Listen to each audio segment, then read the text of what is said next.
कोई बादशाह ना अपनी सल्तनत की सैर करता सी पिया ते वेंदा ते एक घमियार ना खोते ले जाता वे तो वो खोते बड़ी सीधे लैन दे विच जा रहे ने। कोई भी सज्जे खब्बे किसी फसल नूं मूँह नहीं मारदा, कोई भी एक दूसरे उत्ते नहीं टपदा।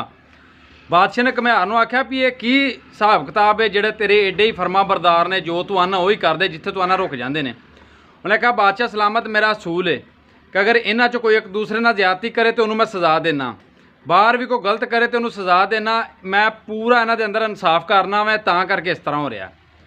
बादशाह दा भी मेरे शहर दे विच भी ना अमन नहीं हुंदा पिया ते तैनूं मैं अगर जज का मनसब ते बहा दियां, काजी बना दियां तो तू मेरे शहर दे विच अमन कर देंदा।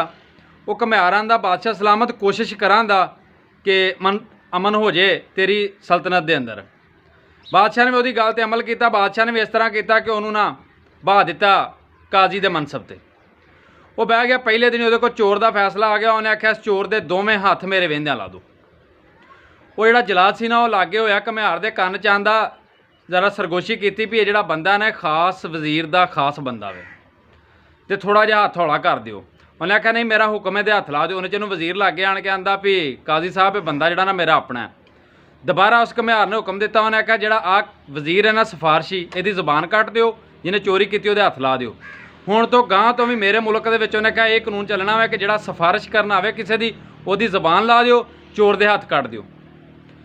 गल इस तरह मेरे मुल्क के विच भी इस तरह ही कानून लागू हो जाए ना कदी काश तो असी अज भी तरक्की कर सकने, दुनिया की अजीम कौम असी बन सकने। क्योंकि साड़ी बदकिस्मती असी कौम तां नहीं बन सके, असी किसी भी फैसले ते एक नहीं हुंदे। अगर असी अज एक हो जाइए तो सियासतदान साडा कुछ भी नहीं बिगाड़ सकते, क्योंकि सियासतदान साड़ी वजह तो मुंतखब हुंदे ने। साडे कुछ भरा इन्हां दे नाल हुंदे ने तां मुंतखब हुंदे ने, ये इकल्ले कुछ भी नहीं कर सकते। सानू भी मुल्क दे विच इस तरह के कानून होने चाहिए ने। सानू उन्हां दी सपोर्ट करनी चाहिए कि जिहड़ा बंदा 2 नंबर बंदे की सपोर्ट करे उन्होंने भी सज़ा मिले, जिहड़ा चोर है उन्होंने भी उसकी सज़ा मिले, तो इंशाअल्लाह मेरा मुल्क भी तरक्की करेगा।